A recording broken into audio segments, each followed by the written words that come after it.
नमस्कार साथियों, आज के इस वीडियो में हम सीखेंगे 5 एडवांस स्ट्रक्चर जिसका प्रयोग हमारे दैनिक जीवन में बहुत ज्यादा किया जाता है। तो आइए वीडियो शुरू करते हैं। सबसे पहले हम सीखेंगे टायर्ड ऑफ का प्रयोग करना। टायर्ड ऑफ का मतलब होता है कोई काम कर करके थक जाना, और इसे बनाने का कंप्लीट रूल होता है।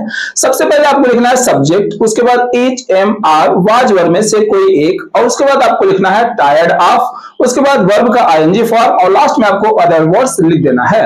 उदाहरण के लिए, मैं तुम्हें समझा समझा कर थक गया हूं। I am tired of making you understand. वह कपड़ा साफ कर करके थक गई थी। She was tired of washing cloth. मैं तुम्हें पैसे दे देकर थक गया हूं। I am tired of giving you money. हम लोग वहां जा जाकर थक गए हैं। We are tired of going there. Number 2 पर हम सीखेंगे देयर इज स्टिल टाइम का प्रयोग करना। देयर इज स्टिल टाइम का मतलब होता है अभी भी समय है, और इसे बनाने का कंप्लीट रूल होता है। सबसे पहले आपको लिखना है there is still time plus complete sentence. उदाहरण के लिए, अभी भी समय है, वापस आ जाओ। There is still time, come back. There is still time, come back. अभी भी समय है, खाना खा लो। There is still time, eat food. There is still time, eat food. अभी भी समय है, अंग्रेजी सीख लो।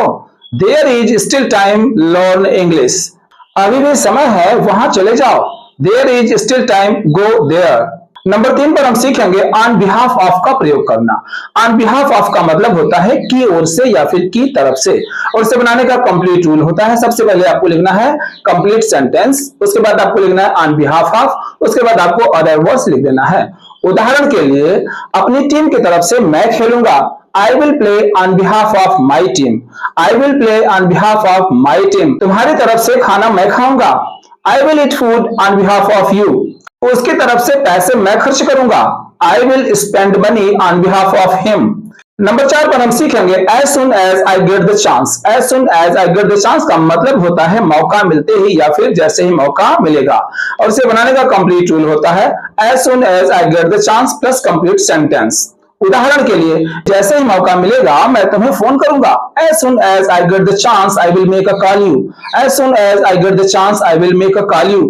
जैसे ही मौका मिलेगा मैं तुमसे मिल लूंगा। As soon as I get the chance, I will meet you. As soon as I get the chance, I will meet you. जैसे ही मौका मिलेगा मैं तुम्हें तुम्हारा पैसा वापस कर दूंगा। As soon as I get the chance, I will return your money. As soon as I get the chance, I will return your money. मौका मिलते ही मैं वहां से चला जाऊंगा। As soon as I get the chance, I will go from there. As soon as I get the chance, I will go from there. Number 5 पर हम सीखेंगे इफ सो का प्रयोग करना। इफ सो का मतलब होता है अगर ऐसा है तो, और इसे बनाने का कंप्लीट रूल होता है। सबसे पहले आपको लिखना है if so plus complete sentence आपको लिख देना है। उदाहरण के लिए, अगर ऐसा है तो तुम वहां क्यों गए थे। If so why did you go there. If so why did you go there. अगर ऐसा है तो तुम उससे बात क्यों करते हो। If so why do you talk to him. If so why do you talk to him. अगर ऐसा है तो यह काम मैं करूंगा। If so, I will do this work. If so, I will do this work. अगर ऐसा है तो अंग्रेजी मैं भी सीखूंगा।